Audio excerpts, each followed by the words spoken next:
रब्बिल आलमीन वल आक़िबतु लिल मुत्तक़ीन वस्सलातु वस्सलामु अला सय्यिदिल अंबियाइ वल मुरसलीन व अला आलिहि व अस्हाबिहि तय्यिबीन अत्ताहिरीन अम्मा बअद फ़अऊज़ु बिल्लाहि मिनश शैतानिर रजीम बिस्मिल्लाहिर रहमानिर रहीम इन्नमा युरीदुल्लाहु लियुज़हिब अन्कुमुर रिज्स अहलल बैत व युतहिरकुम तत्हीरा सदक़ल्लाहुल अज़ीम।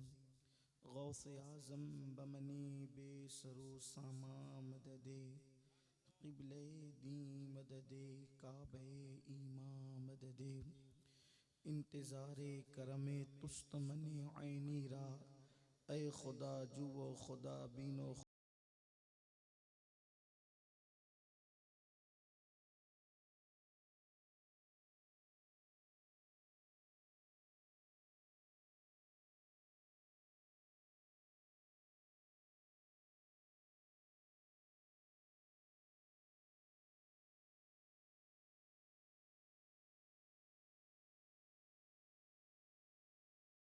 लायक सत तकरीम मखदूम गिरामी ज़ी क़द्र मोहसिन मिल्लत हज़रत सैयद पीर बापू साहब क़ादरी मुद्दज़िल्लहुल आली वो पीर तरीक़त सैयद ज़हीरुद्दीन बापू क़ादरी वो जुमला अर्श मकाम सादात किराम उलमाए ज़वील एहतराम हाज़रीन महफ़िल पर्दा नशीन माओ और बहनों, अस्सलामु अलैकुम व रहमतुल्लाहि व बरकातुहू।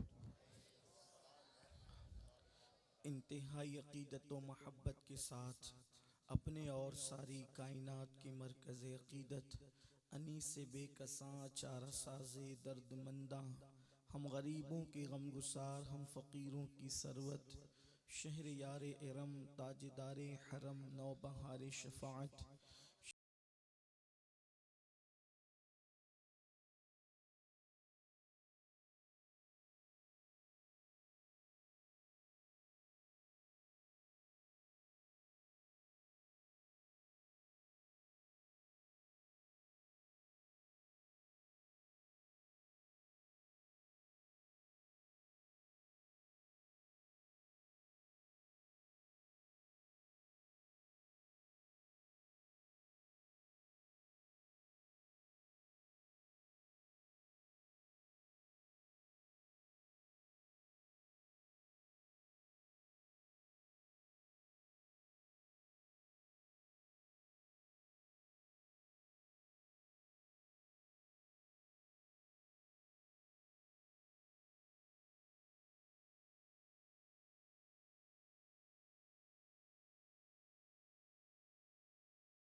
अल्लाह वअला आलिका व अस्हाबिका या नूर सल्लल्लाहु ताला अलैहि वसल्लम।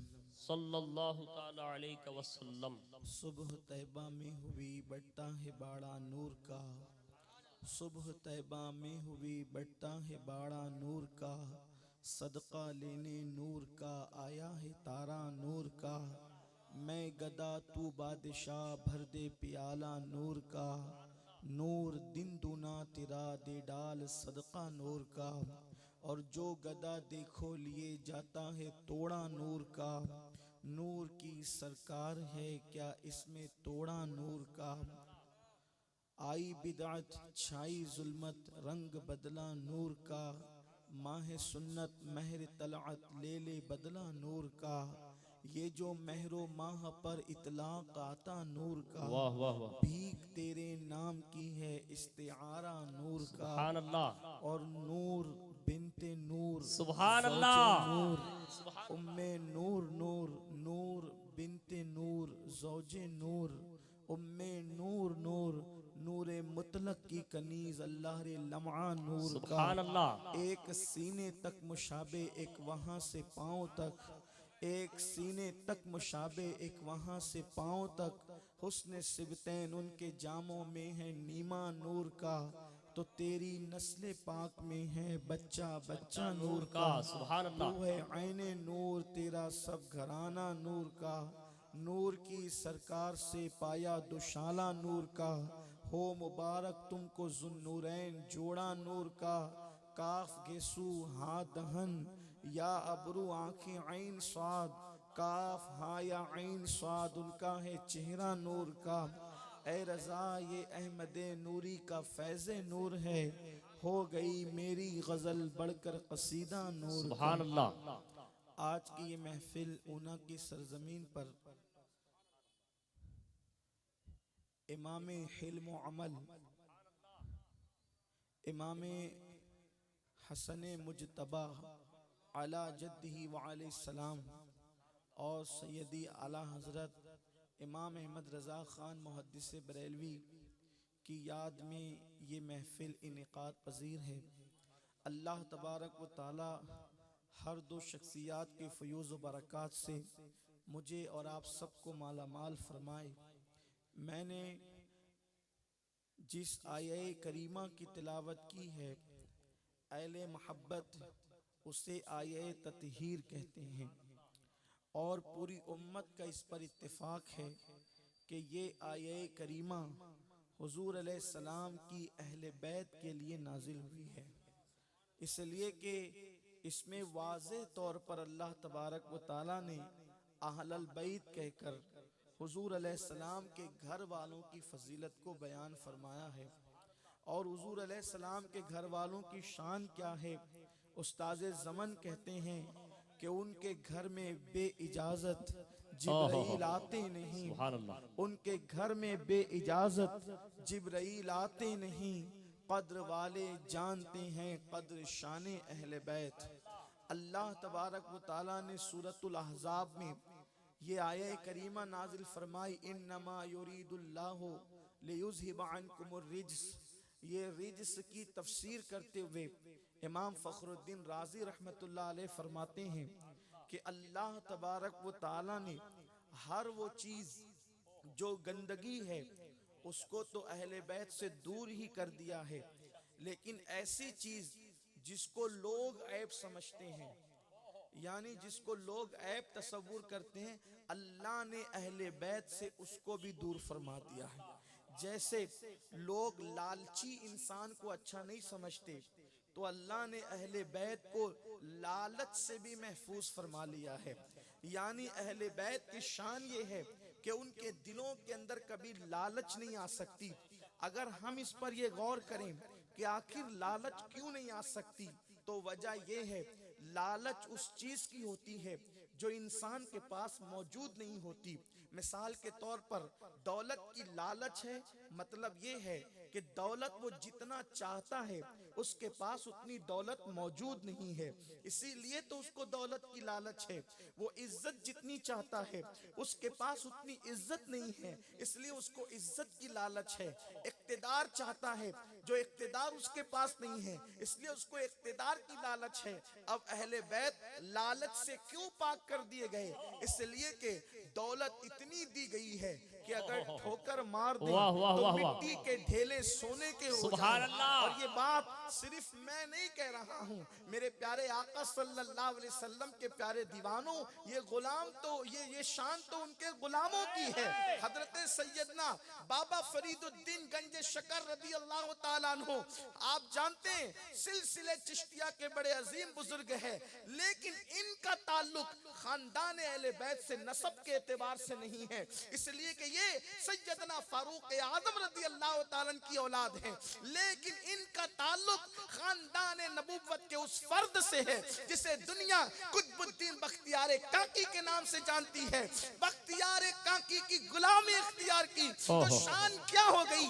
एक खातून आती है और आकर के कहती है बाबा फरीद मेरे घर में मेरी बेटी की शादी है और मेरे पास पैसे नहीं है, आप मेरी बेटी के लिए शादी का इंतजाम फरमा दे। उन दिनों पाकपट्टन की सरजमीन पर बाबा फरीदुद्दीन वो दिन गुजार रहे थे कि घर के जो सामान थे वो दरख्त की टहनियों से लटका रखे थे, पहनने के कपड़े गठरी बांध कर दरख्त की टहनियों से लटका रखे थे।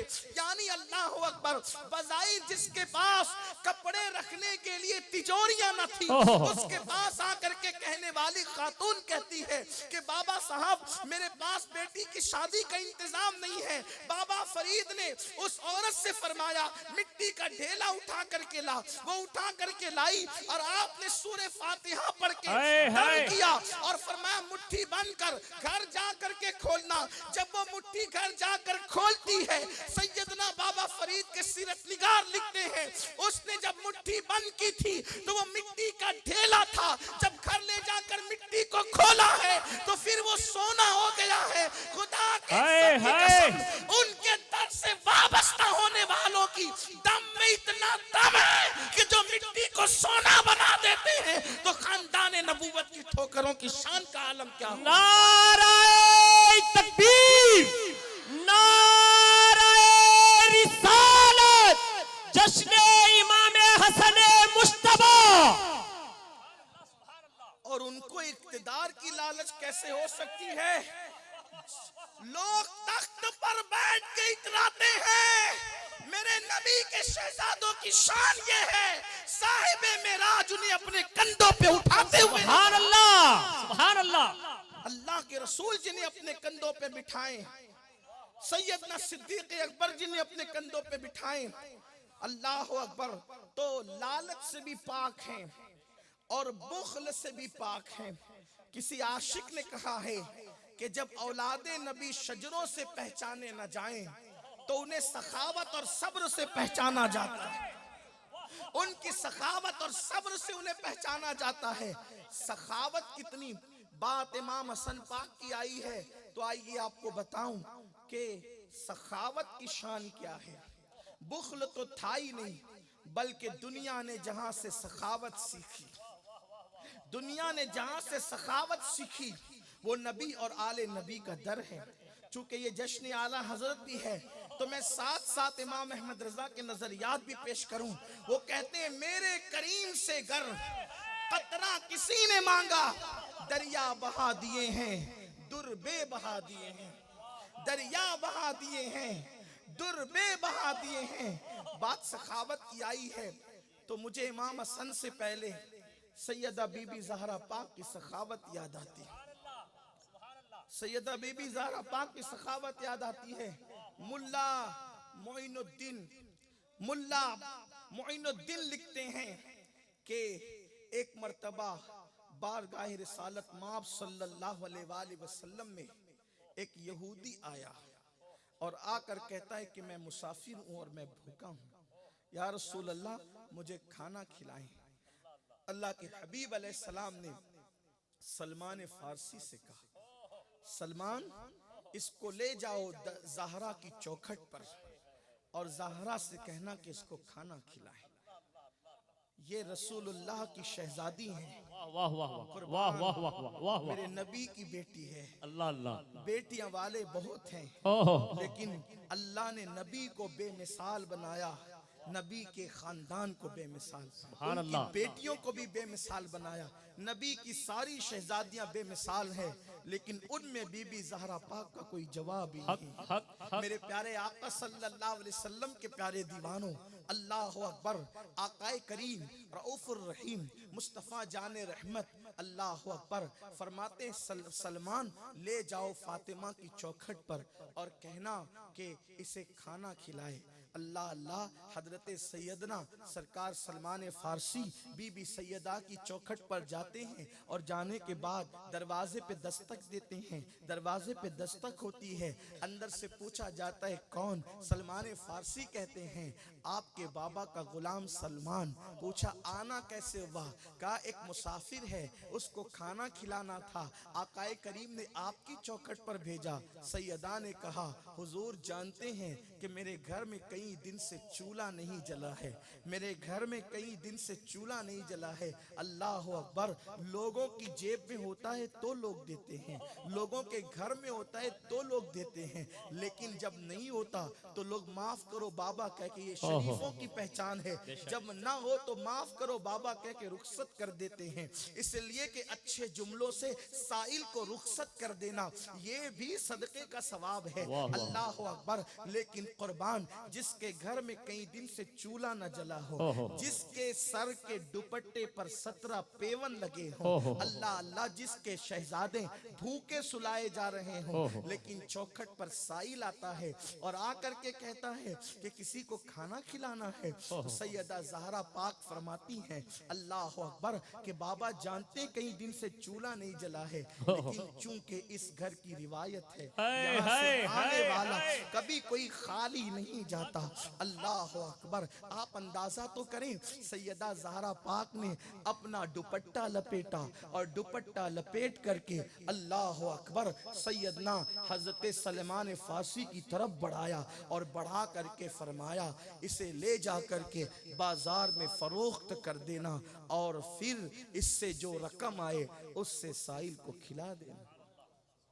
आप गौर फरमाएं, आप अंदाजा करें, ये सखावत भी आप कहीं देखते हैं? इस तरह की सखावत भी आपको कहीं नजर आती है कि घर में कुछ ना हो तो कभी मुसल्ला उठा कर दे, कभी दुपट्टा। अल्लाह अकबर। आप अंदाजा करें, हजरत सलमान फारसी ये सखावत देखते हैं, साथ में यहूदी ये मंजर देख रहा था। वो दुपट्टा किसी को दिया जाता है, उससे रकम ली जाती है और रकम ले करके उससे खाना खरीदा जाता है और खाना खरीद करके उस यहूदी को खिलाया जाता है। और जब खाना खिलाया जाता है, खाना की जो रकम बचती है उससे दूसरा खाना लिया जाता है। इसलिए कि सुन रखा था कि कई दिन से चूल्हा नहीं जला, यहूदी तो खा चुका। और फिर खाना खरीद कर सलमान फारसी ने बीबी ज़हरा की तरफ बढ़ाया, बीबी आपने कहा था कि कई दिन से चूल्हा नहीं जला, तो आप ये खाना ले लें। सैयदा ने कहा हमने वो दुपट्टे की रकम गरीब को, मुसाफिर को खिलाने के लिए दी थी और ये हमारे घर की रीत है, एक मर्तबा जो दे देते हैं वो वापस नहीं लिया करते, ले जाओ इसको भी तकसीम कर दो। अल्लाह अकबर। ये देखना था मंजर। अब वो यहूदी सलमान फारसी से कहता है मुझे तुम्हारे नबी की चौखट पर ले चलो। आका की बारगाह में गया, हाथ पर हाथ रख कर कहता है हुजूर ईमान लाना चाहता हूँ, इस्लाम की दौलत अता फरमाए। सलमान फारसी ने पूछा वजह क्या है, तो उस यहूदी ने बताया आसमानी किताबों में पढ़ा था कि सैयदुल अंबिया के घर वालों की सखावत का यही हाल होगा, उनके घर की सखावत का यही हाल होगा।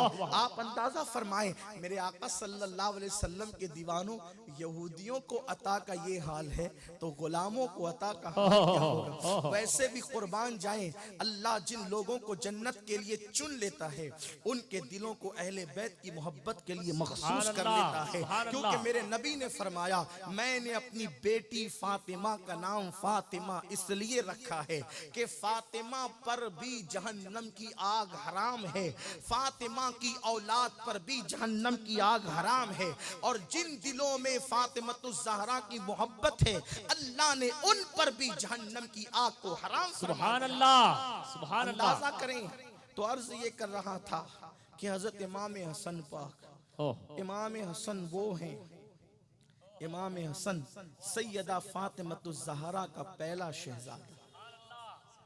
जब इनकी आमद हुई तो हुजूर अलैहिस्सलाम ने इनको भी घुट्टी अपनी जबान चुसा कर दी, इनके कानों में हुजूर अलैहिस्सलाम ने अजान पढ़ी और इनको अपनी गोद में लिया, सीने से लगाया। और अल्लाह के हबीब अक्सर फरमाते थे हसन मेरे जैसा है, हसन का हुस्न मेरे जैसा। सरकार फरमाते, और बुखारी शरीफ की हदीस है, इमाम हसन चेहरे के एतबार से मुशाबे थे अल्लाह के रसूल, तस्वीर मुस्तफ़ा थे इमाम हसन मुजतबा, और सूरत भी उनकी हुजूर अलैहिस्सलाम के मुशाबे थी और सीरत भी हुजूर के मुशाबे थी। सुभान अल्लाह। इमाम हसन पाक तो कितने सखी थे। एक मर्तबा एक देहाती आया, बात उनकी सखावत की, एक देहाती आया और देहाती आकर के कहने लगा मैं बहुत परेशान हूँ, बस परेशान हूं, इतना कहा। आपने फौरन उठाकर 10,000 दीनार, लोग 10-20 रुपए नाथ खां को देते हैं तो इतराते हैं, यहाँ 10,000 दीनार, दीनार सोने के सिक्के को कहते हैं। उसने सिर्फ इतना कहा मैं परेशान हूं।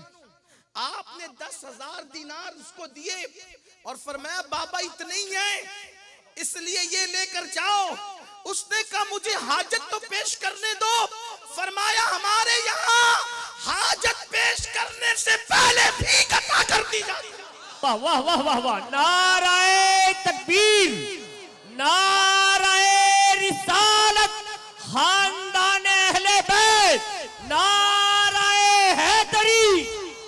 कभी ऐसा न हुआ उनके करम के सदके हाथ के फैलने से पहले ना भीख आई हो।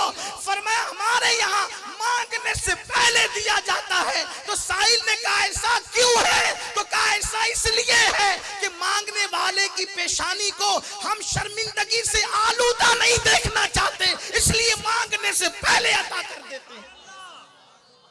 एक मर्तबा एक साइल आया, सखावत इमाम हसन की बात चली। एक साइल आया और उसने कहा इमाम हाजतमंद हूं। आपने उसको 1 लाख सोने के दीनार दिए और वो लेने वाला कमजोर था, तो चूंकि सोने के 1 लाख कुछ कम तो नहीं होते, उससे उठाया नहीं जा रहा था। आपने फरमाया 2 मजदूर लाओ। 2 मजदूर बुलाए गए। आपने फरमाया ये सामान उठाने का कितना लोगे? तो सामान उठाने की मजदूरी भी खुद ही अता फरमाई। वाह वाह वाह वाह वाह वाह वाह। सामान उठाने की मजदूरी भी खुद ही अता फरमाई और फरमाया कि इसको इसके घर तक के पहुंचाओ। कुर्बान जाएं, अजनबियों के साथ सखावत का ये आलम है। तो हम लोग तो खाना जात गुलाम हैं, हमारे साथ सखावत का आलम क्या होगा? अल्लाह अकबर। मेरे प्यारे आका सल्लल्लाहु अलैहि वसल्लम के प्यारे दीवानों, इमाम हसन मुजतबा, सखावत और सब्र कैसा।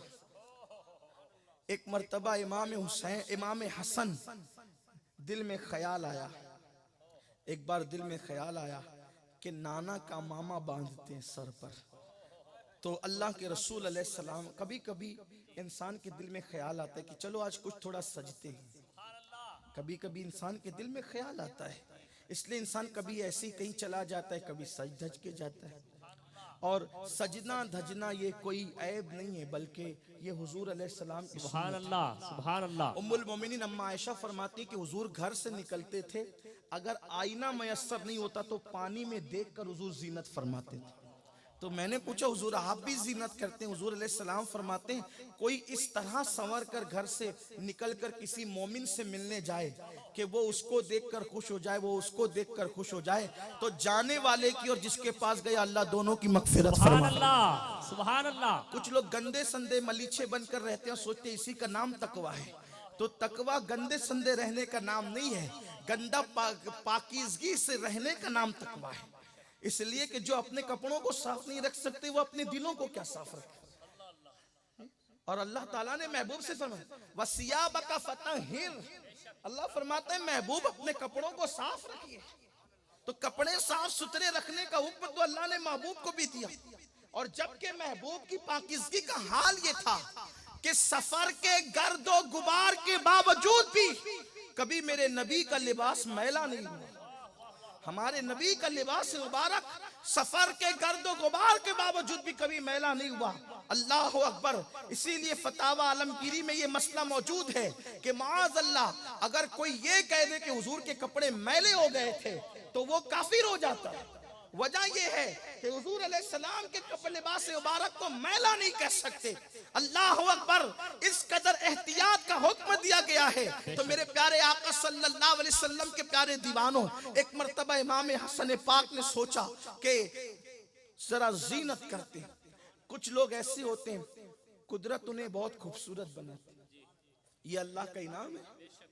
और जिसे नबी के चेहरे के मुशाबे बनाया तो वो कितना खूबसूरत होगा।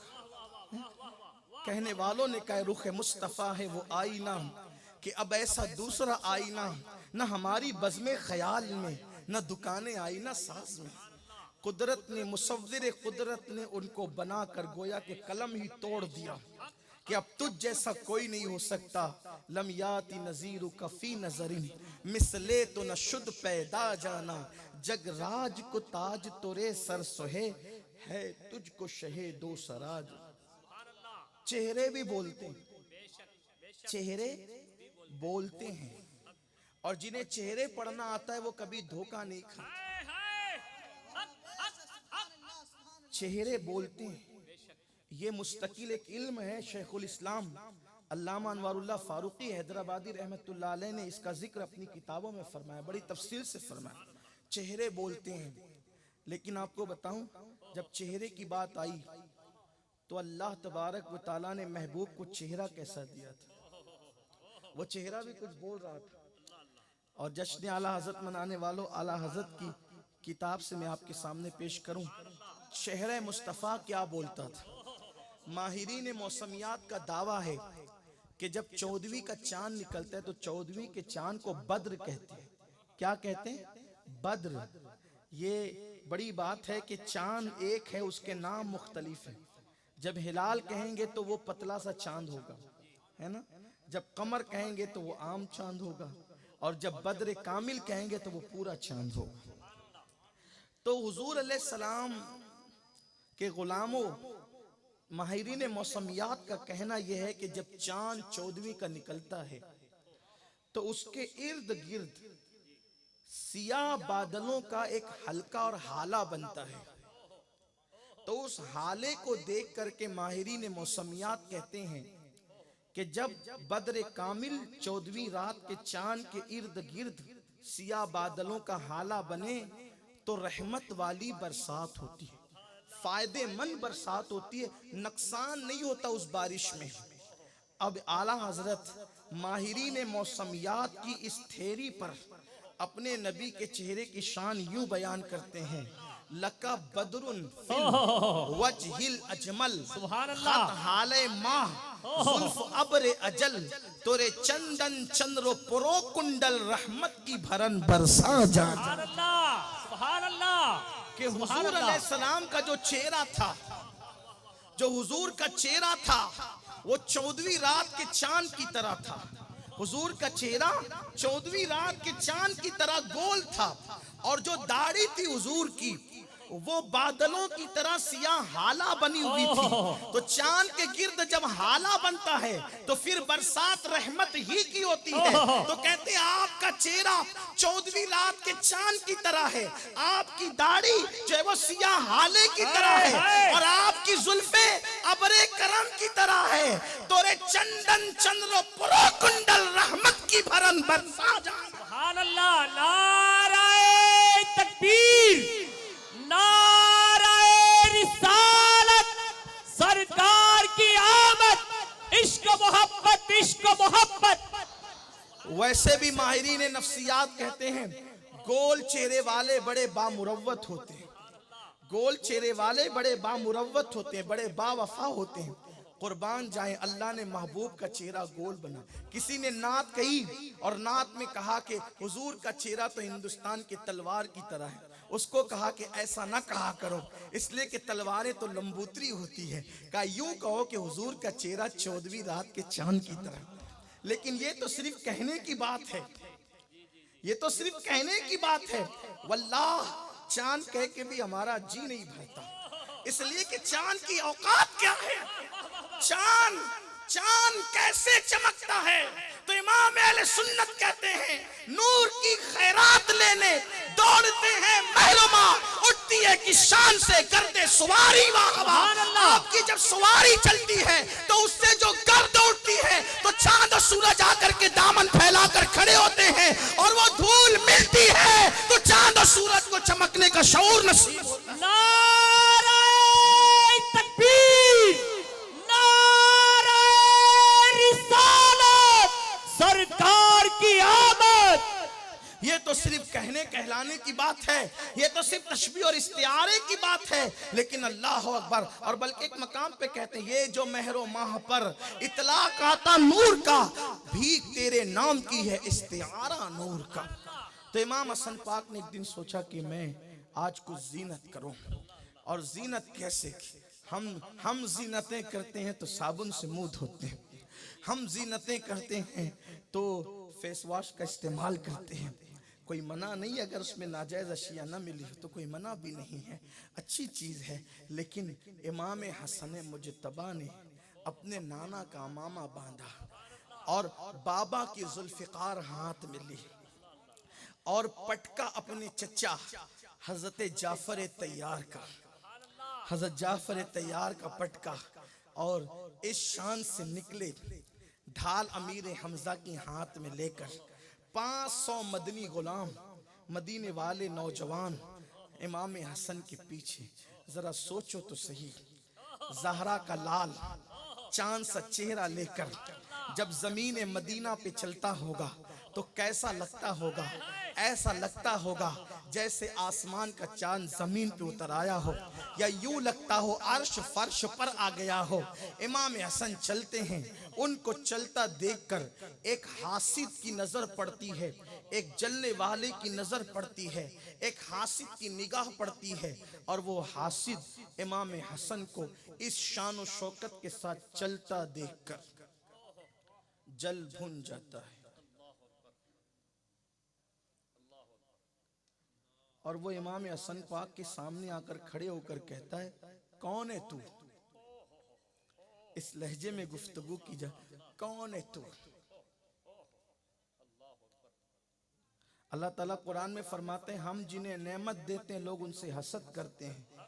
इस आयत की तफसीर में इमाम जाफर सादिक फरमाते हैं, नेमत देते हैं लोग जिनसे हसद करते हैं नेमत पाने वालों से। वो नेमत पाने वाले कौन है? वो हम अहले बैत हैं। इमाम जाफर सादिक कहते हैं वो हम अहले बैत है, इसीलिए लोग हमसे हसद करते हैं। इमाम जाफर सादिक का कौल है, आप उठा करके तफसीर देखें। अल्लाह अकबर।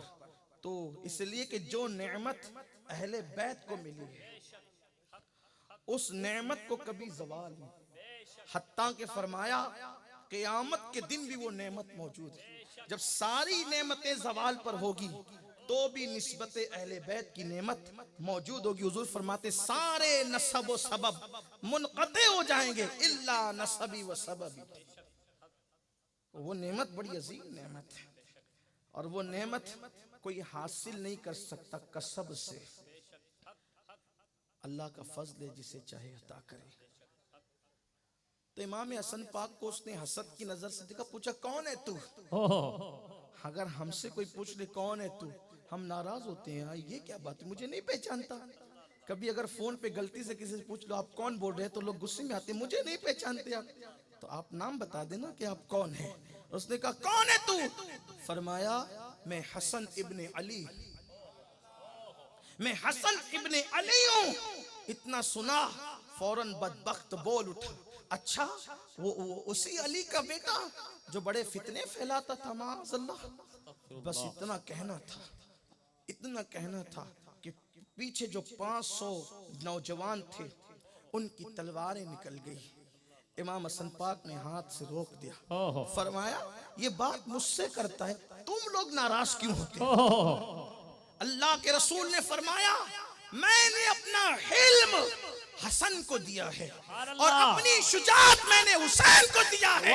अगर ताइफ का हिल्म देखना है तो हसन मुज्तबा को देखो, और बद्र की शुजाअत देखना है तो हुसैन आज़म।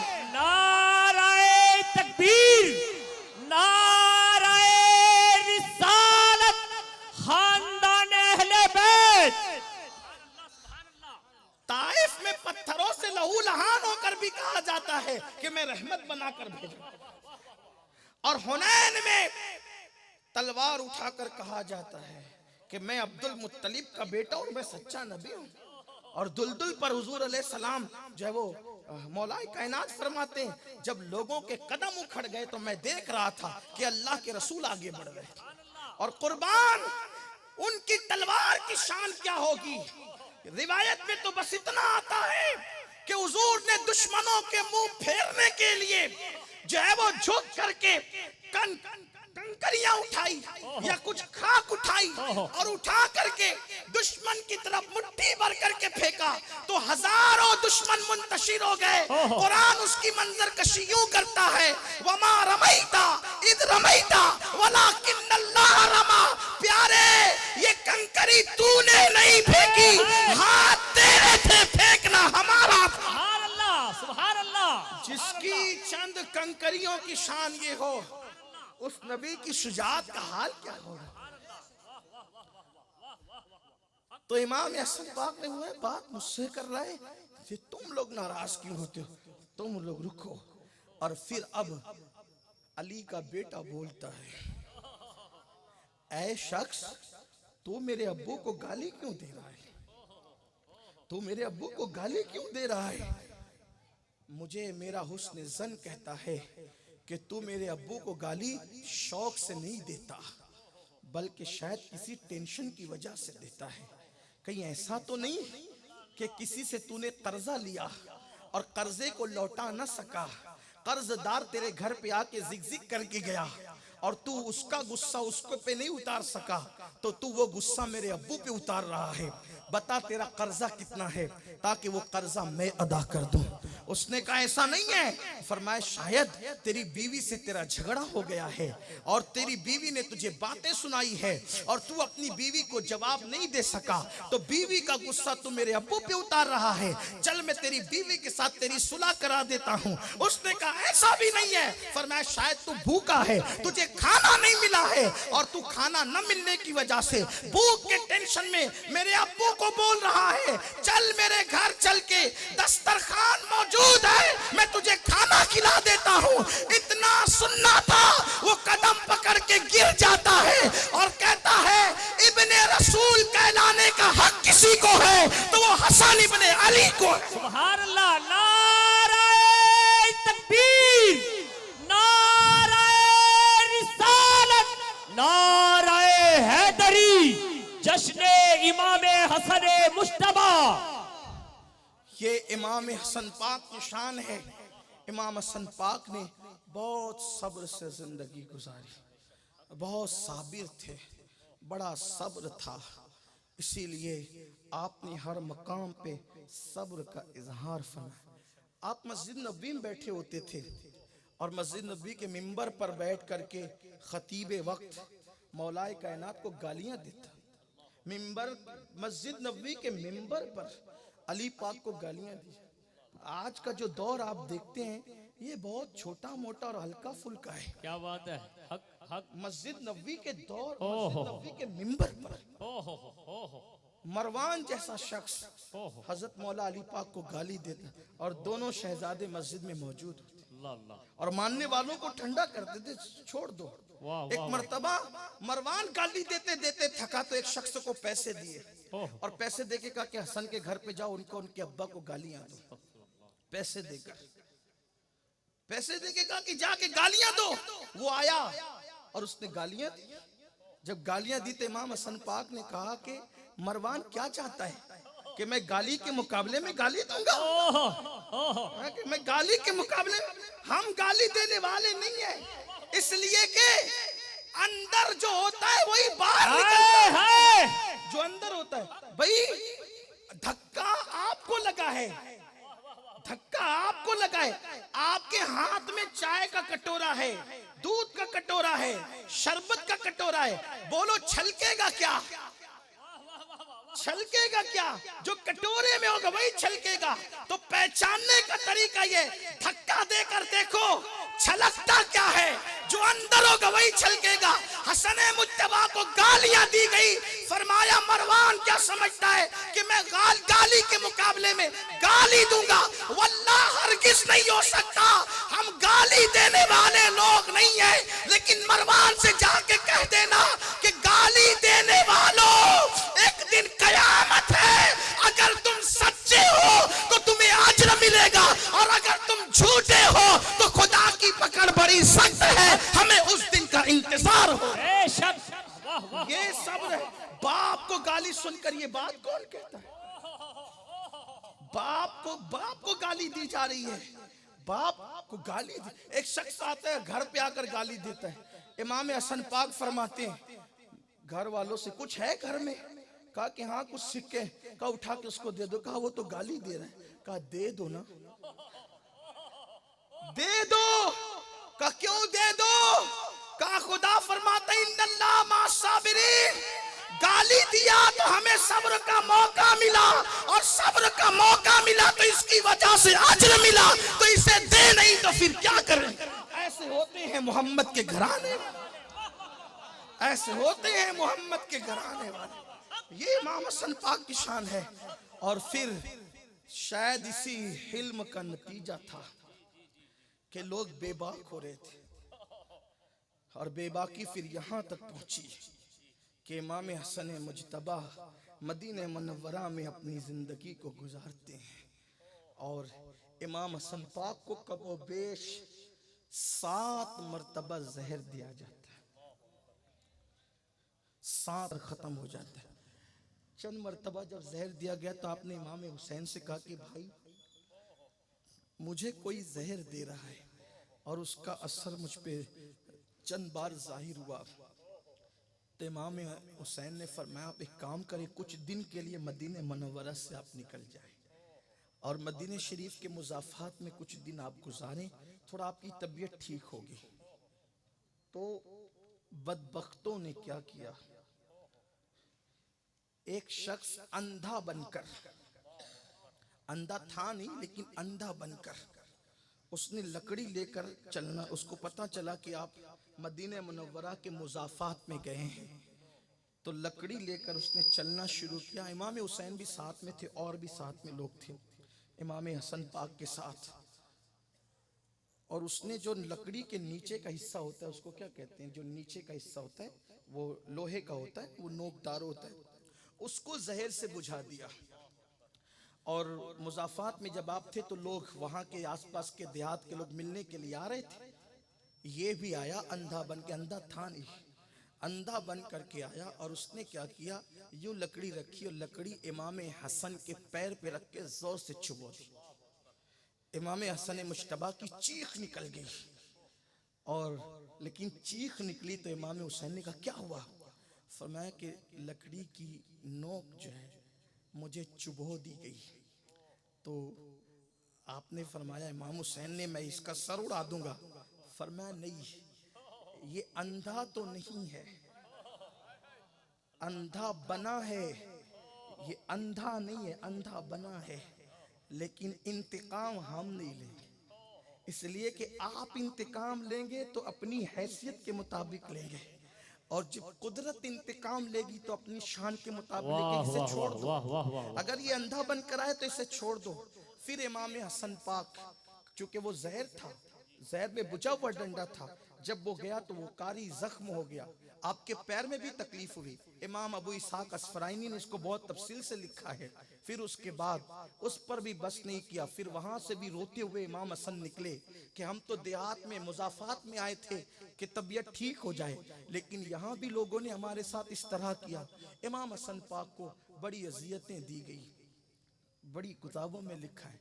इमाम हसन पाक ने जब सुलह फरमाई तो इमाम हसन पाक के चेहरे पे लोगों ने तमाचे मारे। इमाम हसन, आप गौर करें कि हम जिन सदमों का तसव्वुर नहीं कर सकते वो सदमे इन लोगों को दिए गए, जिनके नाम पे आप महफिलें सजाते ही इन्हें बड़े दुख दिए गए, लेकिन इन दुखों को इन्होंने बड़ी खंदा पेशानी से झेला है, सब्र किया।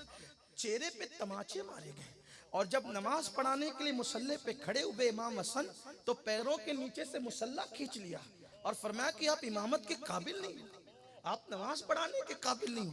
आप अंदाजा तो करें, मस्जिद के एक आम इमाम को कोई ये बात कहे तो उसके दिल पे क्या गुजरती है। वो शख्स जो इमाम था अपने वक्त का, वो इमाम था अपने वक्त का, वक्त का इमाम, वक्त का कुतुबुल अख्ताब, अपने जमाने का कुतुबुल अख्ताब। अरे इमाम हसन की कुतुबियत को मैं किस नाम से याद करूं, जिसके बेटे को गौसे आजम सरकार गौसुल आजम दस्तगीर पीर रज़ी अल्लाह ताला अन्हु ने सारी जिंदगी, सरकार गौसुल आजम दस्तगीर ने सारी जिंदगी अपने नसब का कभी इजहार नहीं फरमाया, लेकिन जब आपने अपनी शान बयान की तो बस इतना कहा, अनल हसनी वल मुख्दा मकामी, कि मैं हसन का बेटा हूं, अल्लाह ने मुझे इतना बुलंद मकाम अता फरमाया।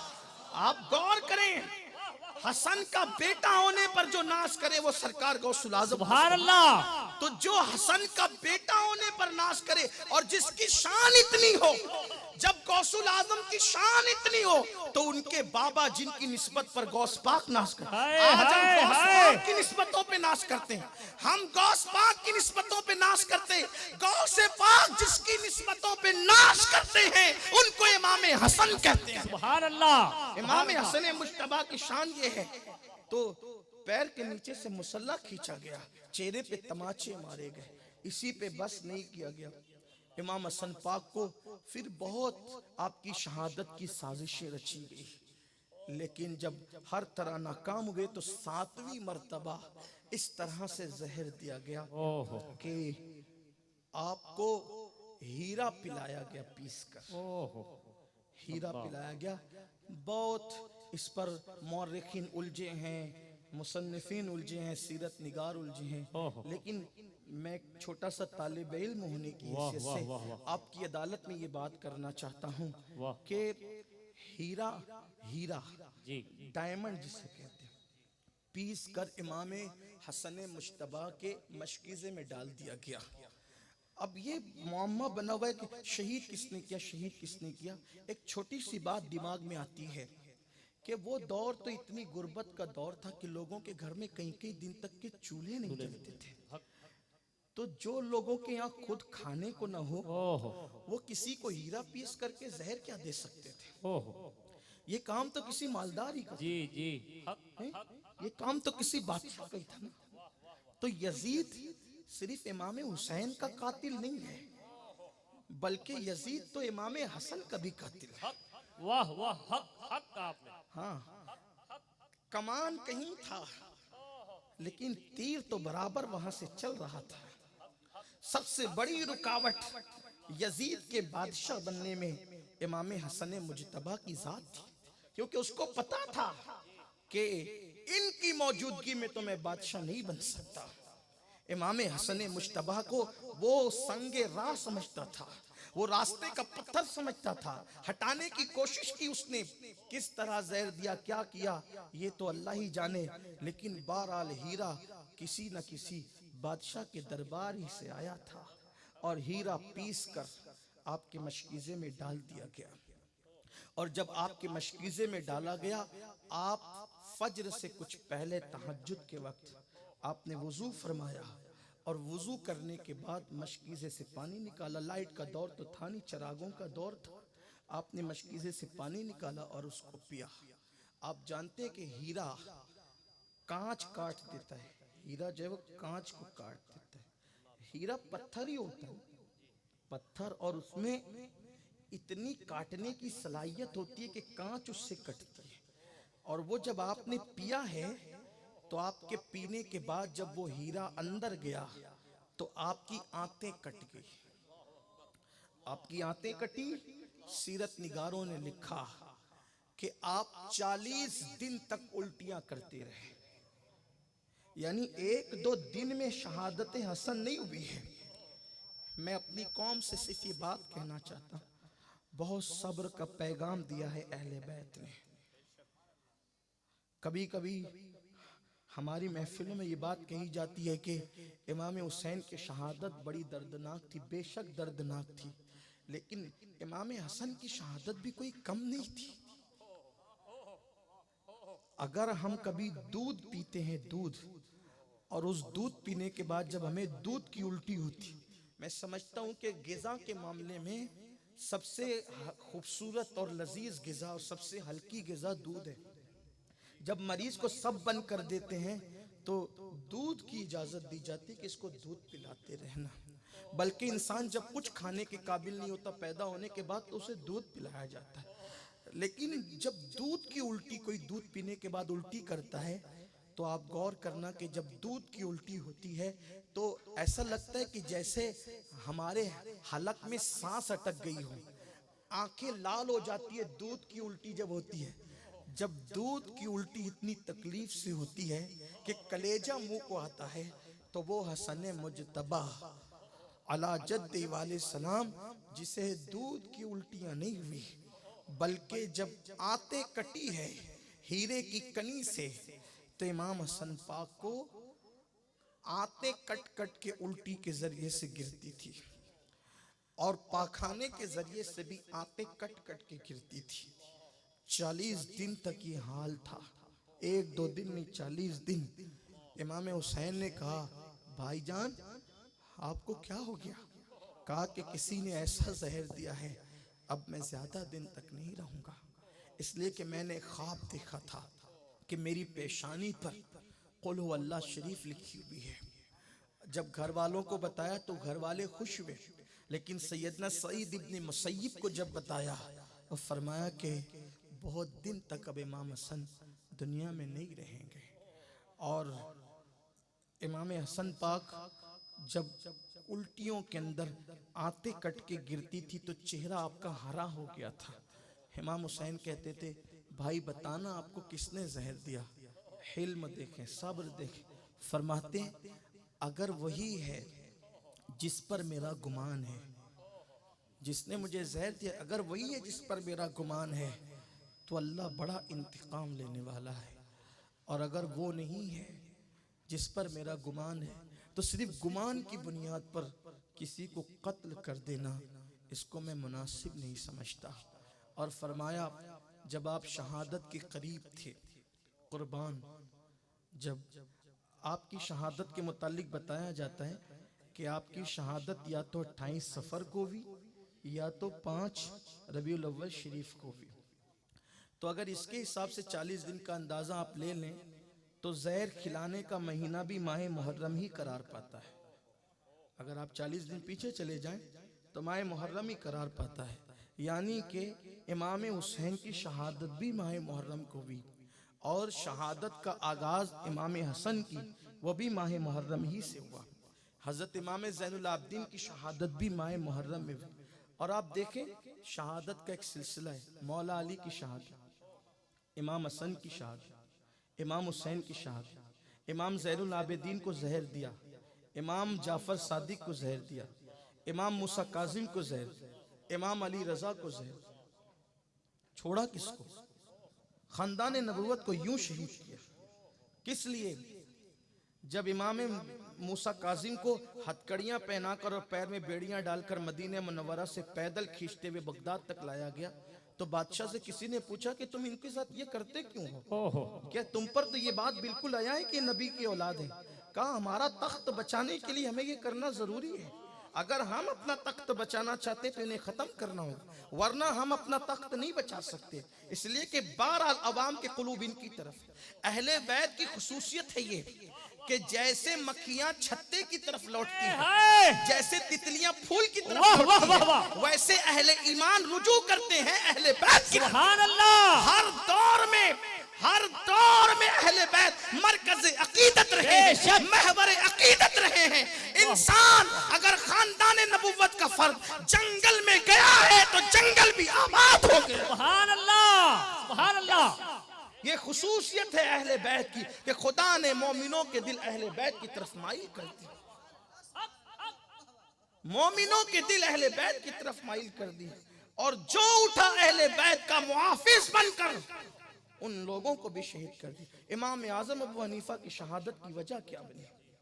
इमाम आजम अबू हनीफा ने हजरत नफ्से ज़किया हसनी को 40,000 दीनार दिए थे और बादशाह के खिलाफ जिहाद का फतवा दिया था और साथ में खत लिखा था हजरत नफ्से ज़किया को कि अगर मेरे पास लोगों की अमानतें नहीं होती तो मैं 80 साल की उम्र में भी आपके साथ आता और आपका साथ देता। तो जब ये खत की इत्तला बादशाह को हुई तो उसने इमाम आजम अबू हनीफा को जेल में डाल दिया और इमाम आजम को भी जहर दे दिया गया। यानी सिर्फ अहले बैत को नहीं, अहले बैत के दिफा में जो खड़े हुए हैं उन लोगों के साथ भी ये सलूक किया गया, सिर्फ इसलिए ताकि इक़्तिदार कायम रहे, हुकूमतें कायम रहे। बड़ी दर्दनाक दास्तान है, बड़ी दर्दनाक दास्तान है। जब इमाम हसन पाक की शहादत का वक्त करीब आया तो आपने सैयदा ज़ैनब को बुला करके कहा, ज़ैनब मेरी बहन, मैं तुम्हें वसीयत करता हूँ कि तुम सब्र करना, तुम्हें बहुत दुख सहने हैं। मैं तो दुनिया से जा रहा हूँ, लेकिन मेरा भाई हुसैन जब करबला में शहीद होगा तो उस वक्त तुमने उनका साथ नहीं छोड़ना, तुमने उनके साथ रहना है। अपने बेटे इमाम कासिम को बुलाया, इमाम कासिम को बुला करके एक तहरीर लिखी और फरमाया बेटा जब बहुत मुसीबत में रहना तो उस वक्त इसको खोल करके पढ़ना। इमाम हुसैन को सीने से लगाया और इमाम हुसैन पाक को सीने से लगा करके फरमाया कि मैं ऐसे अम्र में दाखिल हो रहा हूँ, इससे पहले मैंने ऐसा अम्र नहीं देखा। मेरी निगाहें उन्हें देख रही है, इससे पहले मैंने ऐसी हस्तियों को नहीं देखा।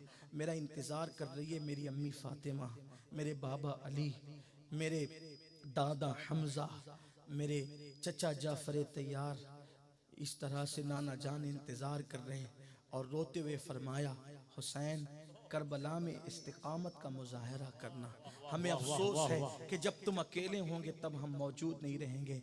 ये कहते हुए आपने कलमा शरीफ पढ़ा और कलमा शरीफ पढ़ते हुए आपने आंखें बंद करते हुए इतना फरमाया कि मैंने उम्मुल मोमिनीन अम्मा आयशा सिद्दीक़ा से इजाज़त ले ली है कि जब मेरा इंतकाल हो जाए तो मुझे नाना के कदमों में दफन कर। मेरी तमन्ना है कि मुझे नाना जान के कदमों में दफन कर देना, लेकिन अगर लोग साजिश और सोरिश करें तो फिर मुझे बकी शरीफ में ले जा कर के अम्मी के कदमों में दफन कर देना। यानी एहसास था कि दौर ऐसा आ गया है कि लोगों के दिल में अहले बैत का बुग़्ज़ इतना भर गया है कि ये उस नाना के कदमों में नवासे को दफन नहीं होने देंगे जो नाना कभी पेशानी चूमते थे, कभी मुंह चूमते थे, कभी कंधों पे बिठाते। तो आपने फौरन एक ऑप्शन भी दिया, कहा कि मैंने इजाजत तो उम्मुल मोमिनीन से ले ली। उम्मुल मोमिनीन ने क्या प्यारा जवाब दिया था जब इजाजत तलब की गई थी। सैयदा आयशा सिद्दीका ने कहा था उनसे ज्यादा उनके नाना के कदमों में दफन होने का हकदार कौन? सैयदा आयशा सिद्दीका के जुमले थे। और बल्कि ये भी कहा था कि मेरी तमन्ना थी कि मैं जो है वो हुजूर के कदमों में दफन हो जाऊं, लेकिन मैं अपने आप पर हसन को तरजीह देती हूं कि मैं इजाज़त देती हूं। और फिर उसके बाद इमाम हसन मुज्तबा की शहादत एक रिवायत के मुताबिक 28 सफ़र और एक रिवायत के मुताबिक 5 रबीउल अव्वल को हो गई। बात आगे बढ़ाने से पहले ये बात मैं आपसे ज़रूर कहूँगा, छठी और 11वीं मनाने वालों, क्या कभी आप इमाम हसन का भी दिन मनाते हो? जिन्होंने इतने दुख सहे तुम्हारी खातिर, क्या वो इस काबिल भी ना रहे कि तुम्हारे पीर का तो उर्स हो और इमाम हसन पाक का दिन गुजर जाए तुम्हारे बच्चों को खबर भी ना हो? यही हक था अहले बैत का। हुजूर अलैहिस्सलाम बार बार कहते थे उज़क्किरुकुमुल्लाह फी अहलि बैती, उज़क्किरुकुमुल्लाह फी अहलि बैती। मेरी अहले बैत के बारे में अल्लाह से डरते रहना, उनका हक अदा करते रहना। यही हक था, यही हक था।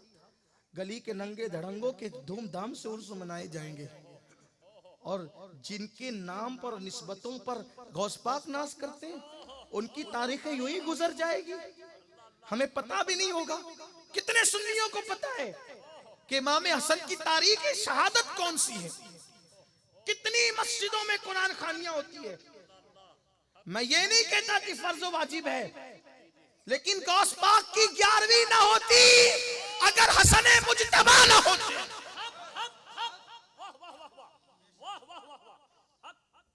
हम 11वीं वाले अल्हम्दुलिल्लाह, मैं तहदी से नेमत के लिए कहता हूँ, हम हर महीने 11वीं करते अल्हम्दुलिल्लाह, हर महीना छठी करते अल्हम्दुलिल्लाह, करते करते रहेंगे। गरीब नवाज का हम पैसा नहीं, मैं मना नहीं कर रहा हूँ, लेकिन इस पर भी तो तवज्जो हो। हमने महफिलें सबकी सजाई, हसन मुज्तबा की महफिल आप कितनी सजाते हो? हसन पाक की महफिल कितनी सजाते हो? खुदा की कसम हम इमाम हुसैन को भी मानते हैं और अल्लाह की इज्जत की कसम हमारे ईमान की कसौटी है हुसैन पाक।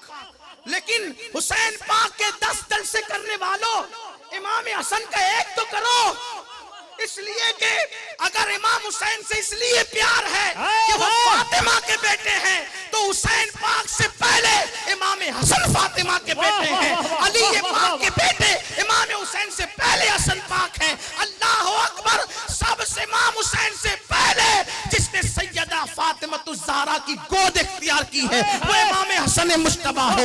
इमाम हुसैन से पहले जो नबी की गोद में आया है वो इमाम हसन मुश्तबा है।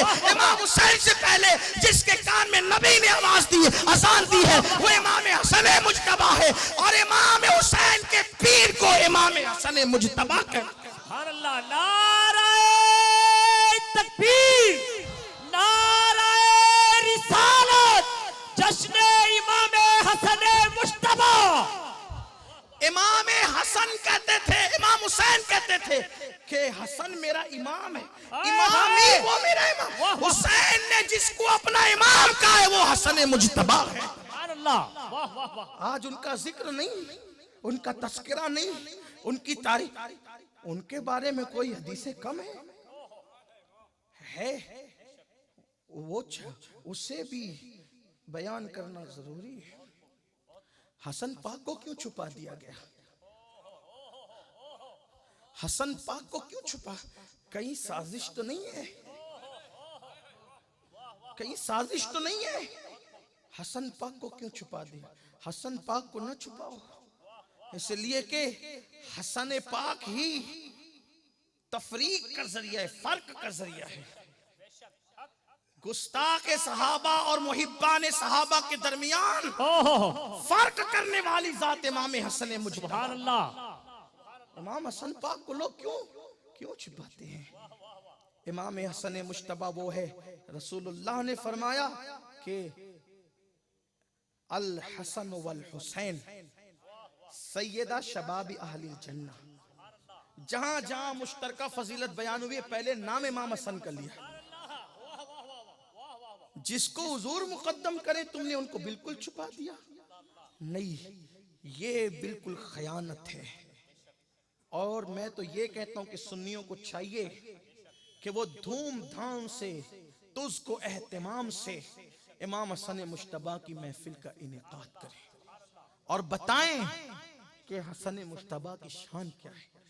हमें अगर इमाम हुसैन की शहादत याद है तो इमाम हसन पाक की शहादत भी याद होनी चाहिए। अगरचे तारीख में इख्तिलाफ है, हम तारीख की तरफ नहीं जाते। कोई 28 कहता है, कोई 5 रबीउल अव्वल कहता है, कोई 28 सफर कहता है, कोई 5, लेकिन हम तारीखों के मोहताज नहीं। जिस दिन नाम की महफिल सज जाए उसी दिन उर्स की बरकतें हमें नसीब हो जाए। हर दिन उनका दिन है, हर रात उनकी रात है। तो इमाम हसन पाक की जब शहादत हुई, शहादत के बाद जब आपका जनाजा लेकर के जाया गया और ये कि नाना के कदमों में दफन कर दे, तो मरवान जैसे बदबख्त ने कहा कि मैं इनको यहाँ दफन नहीं होने दूंगा। तलवारें निकल गई। लोगों की यहाँ मैयत होती है तो लोग कहते हैं यार आज इसका दिल न दुखाओ, इसके यहाँ बड़ा हादसा हो गया। जिसके घर से इमाम हसन चले गए थे उन्हें उस दिन भी तलवार निकालनी पड़ी। तलवार निकल गई, कहा हम दफन नहीं होने देंगे। अहले बैत के साथ बड़ा जुल्म हुआ है। और जब जंग की नौबत आई तो सैयदना अबू हुरैरा रज़ियल्लाहु ताला ने इमाम हुसैन से कहा कि आपके भाई ने यह भी तो वसीयत की थी। देखो कितनी दूर अंदेशी थी इमाम हुसैन की कि अगर मुझे नाना के कदम में दफन नहीं होने दें तो मुझे बकी में दफन कर देना। और फिर हज़रत अबू हुरैरा ने कहा कि इमाम ने तो ये भी कहा था ना कि अगर मुझे यहाँ दफन नहीं होने देंगे तो अम्मी के कदमों में दफन कर देना। तो आप तलवार न निकालें, आप उन्हें वहाँ दफन कर दे। और इमाम हुसैन ने नमाज जनाजा पढ़ाई और फिर इमाम हसन पाक को बकी शरीफ में दफन किया गया। हज़रत अबू हुरैरा रोते जाते थे और चिल्लाते जाते थे, कहते थे रोने वालों रो लो, इसलिए कि तस्वीर नबी चली गई। रोने वालों जितना रो सकते हो रो लो, इसलिए कि तस्वीर मुस्तफ़ा चली गई है। और फरमाते हैं सैयदना अबू हुरैरा कि इमाम हसन मुज्तबा के जनाजे में इतनी पब्लिक थी, इतनी भीड़ थी कि अगर कोई ऊपर से खजूर फेंकता तो खजूर जमीन पे नहीं गिर सकती थी, किसी ना किसी के ऊपर गिरती। इतना बड़ा मजमा था कि इतनी बड़ी तादाद में लोग इससे पहले मदीने मुनव्वरा में कभी नहीं देखे गए। ये इमाम हसन मुज्तबा अला जद्दी व अलैहिस्सलाम की शहादत थी। और आपको इमाम हसन मुज्तबा को जो है वो वालिदा के कदमों में सैयदा फातिमतुज़ ज़हरा के कदमों के अंदर दफन कर दिया गया। ये दर्दनाक आपकी शहादत है।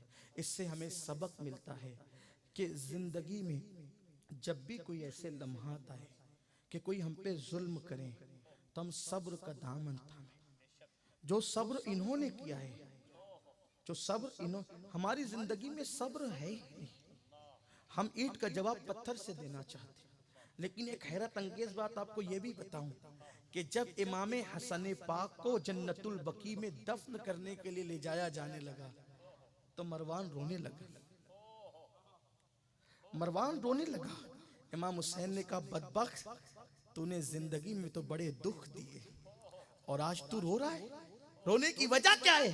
उसने कहा, मैंने हसन को इतना सताया लेकिन हसन ने पलट कर कभी मुझे जवाब नहीं दिया। रोना इस बात पर है, लेकिन ये रोना मरवान को बचा नहीं सकता। ये रोना, ये मगरमच्छ के आंसू मरवान को बचा नहीं सकते। उसका खात्मा किस तरह बदतरीन अंदाज में हुआ है मरवान का खात्मा। तो हमें यही दर्स दिया गया, इमाम हसन मुज्तबा की ज़िंदगी से यही पैगाम दिया गया कि ज़िंदगी में जब कभी ऐसे लम्हात आए हमें सब्र से काम लेना। और जो सब्र इन्होंने किया है, देखिए सखावत और सब्र, जो मैंने शुरू में आपके सामने उन्वान उठाया था कि जब शजरों से न पहचान हो तो अहले बैत को सखावत और सब्र से पहचाना जा सकता। ये सब्र का हाल था। आज अपनी जिंदगी में अगर हमारे पास थोड़ी सी मंदी आ जाए तो हम सब्र का दामन हाथ से छोड़ देते। अगर हमारे पास थोड़ी सी तकलीफ आ जाए तो हम सब्र का दामन हाथ से छोड़ देते हैं। अगर हमारे पास थोड़ी सी मुसीबत आ जाए तो हम सब्र का दामन हाथ से छोड़ देते हैं। याद रखना, सब्र वो नेमत है, सब्र वो सवारी है कि सवार होने वाले को कभी गिरने नहीं देती। और सब्र करने वाला हमेशा फतेहमंद होता है। सब्र करने वाला कभी नाकाम नहीं होता।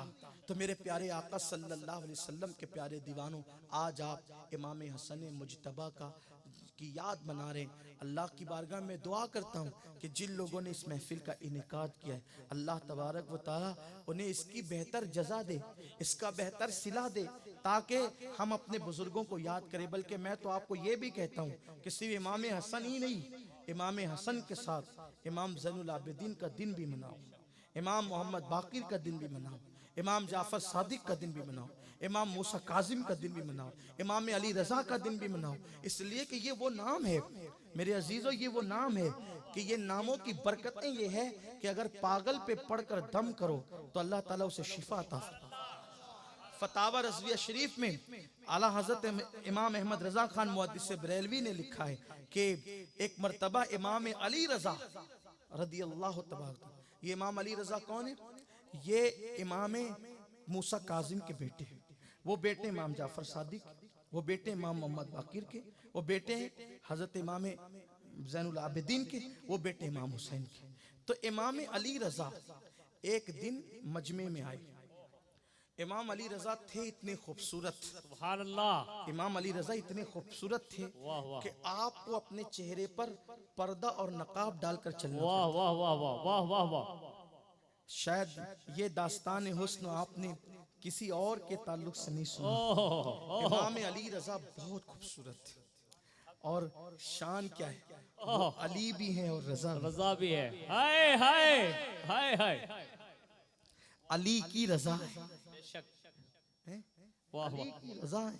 इमाम अली रजा इतने खूबसूरत थे कि चेहरे पे नकाब डाल के चलते थे। और जब वो कहीं चले जाते थे तो उस दौर में हजारों का मजमा उनके आगे पीछे होता था, सिर्फ एक झलक देखने, सुभान अल्लाह, दीदार की एक झलक देखने के लिए। बस ऐसे ही वक्त हजारों का मजमा था और आप निकाब डालकर अपनी सवारी पर चल रहे थे। लोगों ने कहा, इमाम चेहरे से नकाब उठाएं और एक झलक दिखाएं। तो आपने जब चेहरे से नकाब उल्टा तो एक गोगा और शोर हो गया, चिल्लाने का शोर हो गया, बड़ा शोर हुआ। और जब शोर थमा तो लोगों ने कहा, कोई हदीस सुनाए, ओह, कोई हदीस सुनाए आप। वाह, तो इमाम अली रजा ने हदीस सुनाई तो उसको उसकी सनद यूं बयान की वाह वाह वाह वाह, कि मुझसे बयान किया मेरे अब्बा सुभान अल्लाह, हजरत इमाम मूसा काजिम ने, सुभान अल्लाह, और ये बात को उनसे बयान किया उनके वालिद हजरत इमाम जाफर सादिक ने, सुभान और अल्लाह, उन्होंने सुना अपने वालिद इमाम मोहम्मद बाकिर से, और उन्होंने सुना अपने वालिद हजरत इमाम जैनुल आबिदीन से, और उन्होंने सुना अपने वालिद इमाम हुसैन से, और उन्होंने सुना अपने वालिद इमाम अली से, और उन्होंने हमारी आंखों की ठंडक मुस्तफ़ा जान रहमत से सुना, सुभान और अल्लाह, उन्होंने हजरत जिब्रील से सुना, और जिब्रील को ये हुक्म अल्लाह ने फरमाया। सुभान अल्लाह, ये सनद आपने बयान की, इसे सिलसिलतुज़ ज़हब कहते हैं। ये बात बयान करने के बाद आला हजरत लिखते हैं ये अन के बयान किया मूसा काजिम ने, बयान किया जाफर सादिक ने, बयान किया इमाम बाकिर ने, बयान किया इमाम जैनुल आबिदीन ने, बयान किया इमाम हुसैन ने, बयान किया मौला अली ने, बयान किया अल्लाह के रसूल ने, बयान किया जिब्रील ने, और अल्लाह ने फरमाया अगर कोई पागलपन का किसी पे दौरा पड़ता हो ये नाम पढ़ दो, अली रजा, इमाम जैनुल हाय आबिदीन, हाय, इमाम हाय हाय, जाफर सादिक, वाह वाह, इमाम मोहम्मद बाकिर, इमाम अली इब्ने हुसैन जैनुल हाँ, आबिदीन, हाँ, हाँ, इमाम हुसैन, इमाम अली मोहम्मदुर रसूलुल्लाह, ये पढ़कर उसके कान में दम कर दो, अल्लाह उसका पागलपन दूर फरमाए। सुभान अल्लाह, जिनके नामों की ये तासीर हो कि पागलपन दूर होता हो, जिनके नामों की बरकत से, ये वो लोग हैं। वाह वाह, और आज हमने उनको भुलाया है, अल्लाह, आज हमने उनको भुलाया। हम कहीं ना कहीं बड़ी माजरत के साथ, कहीं ना कहीं ये कौम या तो राफजियत के तरीके पे चली है अल्लाह, या तो खारजियत के तरीके पे चली है। खारजियत के जरासीम हुए तो इस तरह से कि इमाम हुसैन के जश्न पर भी उंगली उठा दी, और राफजियत के जरासीम में तो इस तरह से कि इमाम हसन का जिक्र ही हटा दिया। याद रखना हम ज़हरा पाक के मानने वाले हैं, हम ज़हरा पाक के सिर्फ एक बेटे से मोहब्बत नहीं करते, हम ज़हरा पाक के दोनों बेटों से मोहब्बत करते हैं, इमाम हसन से भी इमाम हुसैन से भी। हम सैयदा ज़हरा की एक बेटी से मोहब्बत नहीं करते बल्कि दोनों बेटियों से मोहब्बत करते हैं, सैयदा ज़ैनब से भी और सैयदा उम्मे कुलसूम से भी। करबला के अंदर जहां सैयदा ज़ैनब थी वहां सैयदा उम्मे कुलसूम थी। लोगों को खुतबे ज़ैनब तो याद है, खुतबे उम्मे कुलसूम क्यों याद नहीं है? सिर्फ इसलिए कि ज़ैनब का निकाह हजरत अब्दुल्ला इब्ने जाफर तैयार से हुआ था, लेकिन हजरत उम्मे कुलसूम का निकाह उमर इब्ने खत्ताब से हुआ था। तो लोग हजरत उम्मे कुलसूम का जिक्र इसलिए नहीं करते कि अगर उम्मे कुलसूम का जिक्र करेंगे तो उमर इब्ने खत्ताब को इमाम हुसैन का बहनोई मानना पड़ेगा, और इनके अंदर इतना दमखम है नहीं कि वो हजरत फारूक आजम को इमाम हुसैन का बहनोई मान ले, क्योंकि अगर इमाम हुसैन का बहनोई फारूक आजम को मान लेते हैं और अली पाक का दामाद फारूक आजम को मान लेते हैं तो फिर सारी राफजियत का शीश महल जो है वो चकनाचूर हो जाता है। इसलिए कि दुनिया कहेगी तू है तुम पर, अली जिसको दामाद बनाता है तुम उस पे लानत किस मुंह से करते हो? अल्हम्दुलिल्लाह हम अहले सुन्नत की शान ये है, हम अब्दुल्ला इब्ने जाफर तैयार को भी दामाद अली मानते हैं और फारूक आजम को भी दामाद अली मानते हैं। बल्कि उमर इब्ने खत्ताब ने तो उम्मे कुलसूम का हाथ मांगा ही इसलिए था।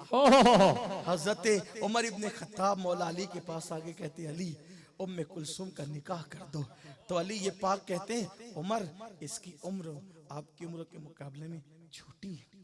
हजरत उमर ने कहा अल्लाह की कसम नफसानी ख्वाहिशात की तकमील नहीं बल्कि रसूलुल्लाह का वो फरमान है कि सब के नसब ख़त्म हो जाएंगे लेकिन मेरा नसब क़यामत में काम आएगा। तो आपका दामाद बनकर फातिमा की बेटी से निकाह कर कर मैं हुजूर से ये नसब का रिश्ता जोड़ना चाहता, जिसकी नेकियां आसमान के तारों के बराबर हो, जो कैसरो किसरा का फातेह हो, जिसका जिक्र तौरात और इंजील में हो, वो उमर इब्ने खत्ताब अगर सैयदा फातिमा से रिश्ता जोड़ना चाह रहे हैं तो पता तो है कि नसब में कुछ तो है, नसब में ये बात कि नसब काम नहीं आएगा। नसब बुखारी शरीफ की हदीस पढ़ी जाती है कि अल्लाह के रसूल ने फरमाया कि क़यामत के दिन नसब काम नहीं आएगा। एक मनसूख हदीस पढ़ते हो। मनसूख आयतों का तो ख्याल है, मनसूख हदीस का ख्याल नहीं है। ये हदीस तो मनसूख कर दी गई है, ये हदीस मनसूख हो गई है।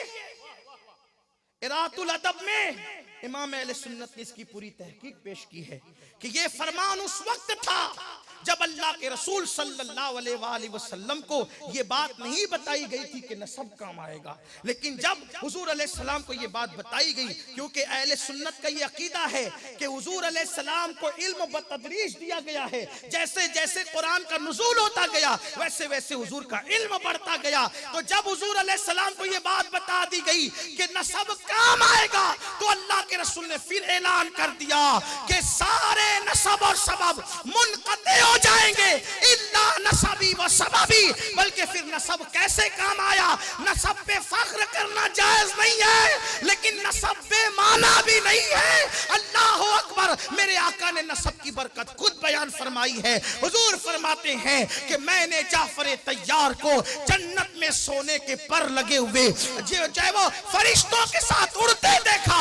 अब्दुल्ला इब्ने रवाहा भी शहीद हैं, अब्दुल्ला इब्ने रवाहा भी शहीद है, जनाब ज़ैद भी शहीद है, लेकिन हजरत जाफर भी शहीद है। तीनों एक ही जंग में शहीद हुए हैं। लेकिन मैंने पूछा तीनों शहीद हुए मगर जाफर को सोने के पर क्यों मिले? तो कहा आपके रिश्ते और नसब की बरकत की वजह से अल्लाह तबारक व तआला ने इनको ये मर्तबा। नारे तकबीर, नारे रिसालत, खानदान अहले बैत, नारे हैदरी। तो हुजूर के नसब की बरकत ये है कि हुजूर के नसब वाले जब नेकी करते हैं तो और लोगों के मुकाबले में उनको दुगना सवाब दिया जाए। एक तो मोमिन होने की हैसियत से और एक तो आले नबी होने की हैसियत से उनको अज्र उनका बढ़ा दिया जाता है। बस अपनी गुफ्तगू समेट लूं, इसीलिए हमें हुक्म दिया गया कि रसूलुल्लाह के नसब का ख्याल करें। अल्लाह के रसूल अलैहिस्सलाम ने फरमाया, बात समेटते हुए मैं अपनी गुफ्तगू इख्तिताम पर जाती हूँ। अल्लाह के रसूल ने फरमाया, जो लोग मेरी अहले बैत से नेक और मुत्तकी हैं उनसे तकवे की वजह से प्यार किया करो, और जो तुम्हारे मेयार के मुताबिक, हदीस पाक का मफ़हूम है, जो तुम्हारे मेयार के मुताबिक मुत्तकी न हो उनसे मेरी वजह से प्यार कर लिया करो, उनसे मेरी वजह से प्यार कर लिया करो। इसीलिए हमारे अइम्मा ने, हमारे बुजुर्गों ने नबी के ख़ानदान से कैसी मोहब्बत की है, कैसा प्यार किया है। बस इसी पे गुफ्तगू तमाम करता हूँ। उन्हीं प्यार करने वालों में जो ज़ात है उसको दुनिया इमाम अहमद रज़ा ख़ान, इमाम अहमद रज़ा ख़ान मुहद्दिस बरेलवी के नाम से जानते हैं। आला हज़रत तो बड़े अजीम थे, फ़कीह थे, मुहद्दिस थे, मुदब्बिर थे और रियाजी दां थे, साइंस दां थे, अजीम मुफ्ती थे, अजीम मुसल्ले थे, मुजद्दिद थे। बड़ी अल्लाह ताला ने शानें दी, लेकिन वस्फ़ उनका जो ख़ास था वो ये कि वो नबी ये पाक सल्लल्लाहु अलैहि वसल्लम के सच्चे आशिक थे। वाह वाह। और सच्चे आशिक की पहचान ये है कि वो रसूलुल्लाह से जो चीज़ मंसूब हो जाती है, महबूब से इश्क, तो हुजूर की हर चीज़ से इश्क। अरे अल्लाह अकबर। एक बुजुर्ग फरमाते हैं कि हम तो मजनू से भी गैर गुजरे हो गए, हम तो मजनू से भी गैर, उसके पास तो इश्क मजाजी था लेकिन वो हमसे आगे निकल गया। हम तो इश्क हकीकी के दावेदार थे। किसी ने पूछा क्यों, तो कहा मजनू तो अपनी गली के अपनी लैला के गली के कुत्ते से भी प्यार करता था, और हमें क्या हो गया है कि हम महबूब की आल से भी प्यार नहीं करते। वो तो लैला के गली के कुत्ते से भी। एक दिन किसी ने मजनू को देखा कि वो अपनी आस्तीन पे रोटी रखकर कुत्ते को खिला रहा है, और किसी ने कहा, ओ मजनू, तू अपनी आस्तीन पे रोटी रख के इतनी अदब से कुत्ते को दे दे, कुत्ते को दे दे, कुत्ते को टुकड़ा डाल दे, आस्तीन पे रख के खिलाने की क्या बात है। तो उसने कहा, जानता हूँ कुत्ता है, लेकिन मेरी लैला की गली का कुत्ता है।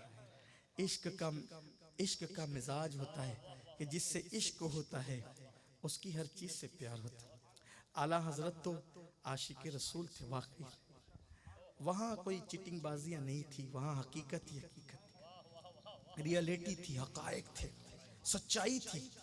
और जो सच्चे दिल से महबूब को चाहता है, अल्लाह अगर वो महबूब के शहर के कांटों से भी इस तरह प्यार करता है। आला हजरत कहते हैं, ए उनके शहर के खार कशीदा है किस लिए। देखिए क्या अंदाज है बोलने का। उनके शहर के खार कशीदा है किस लिए, आंखों में आए सर पे रहे दिल में घर कर। रसूलुल्लाह के शहर के कांटे मुझसे नाराज क्यों हैं? भाई जो दूर रहता है वैसे लगता है ना कि नाराज है। भाई कोई दूर दूर रहता है, मुझे भाई क्यों नाराज हो, क्यों दूर दूर हो, जरा करीब आओ। तो कहते हैं ये कांटे मुझे चुभते क्यों नहीं, ये दूर दूर क्यों है, ये नाराज है क्यों नहीं चुभ रहे, ये नाराज क्यों है। तो कहते हैं ये नाराज क्यों है, क्यों नाराज है। इनका तो काम ये होना चाहिए, आंखों में आए सर पे रहे दिल में घर करें। और एक मकाम पे कहते हैं, ए खारे तैबा पांव से क्या काम तुझे, ऐ मेरी जान मेरे दिल में है रास्ता तेरा। ऐ मेरी जान, आपको पैर में नहीं आना चाहिए, आपको तो दिल में आना चाहिए। तो जो नबी के शहर के कांटों से इतना प्यार करता हो, वो नबी की औलाद से कितना प्यार करता हो, वो नबी की आले पाक से कितना प्यार करता होगा। और फिर अल्लाह अकबर, रसूलुल्लाह के शहर के कुत्ते के लिए कहते हैं, नबी के शहर के कुत्ते के लिए कहते हैं, आला हजरत को जिसने आला हजरत बनाया है वो उनका इश्क मुस्तफा है, वो उनका इश्क रसूल है। वरना उनके जमाने में तो फिका जानने वाले और भी थे, हदीस जानने वाले और भी थे। अल्लाह अकबर। कहते हैं, रजा किसी सगे तैबा के पांव भी चूमे, रजा किसी मदीने के कुत्ते के पांव भी चूमे। तुम और कि कितना दिमाग लेके चले। जो कुत्तों से इतना प्यार करता हो, हुजूर के शहर के कुत्तों से, वो नबी की आल से कितना प्यार करता हो। इम्तिहान यही होता है, इम्तिहान यही होता है। आला हजरत जब भी कभी ईद की नमाज पढ़ते थे तो पहले ढूंढते थे कि सैयद कहाँ है। ईद की मुबारकबाद अपने माँ बाप से पहले सैयदों को देते थे, सादात को देते थे हाथ चूम के, इसलिए कि वो जानते थे कि मैं रसूलुल्लाह के ज़ाहिरी दौर में पैदा नहीं हुआ, लेकिन उस दौर में तो मैं हूँ जिस दौर में नबी की औलाद मौजूद है। तो ईद की मुबारकबादी का सिलसिला सादात से शुरू होता था। और फिर जब महफिल में सादात होते और उनकी महफिल में सादात कोई हो, बड़े एहतमाम से बिठाए जाते थे, बड़े एहतमाम से। और जब कोई चीज़ तकसीम होती थी तो सबको एक एक दी जाती थी और सादात को डबल दी जाती। एक दिन कोई तकसीम करने वाला तकसीम करते करते एक सैयद साहब को उसने एक ही दे दिया, डबल नहीं दिया।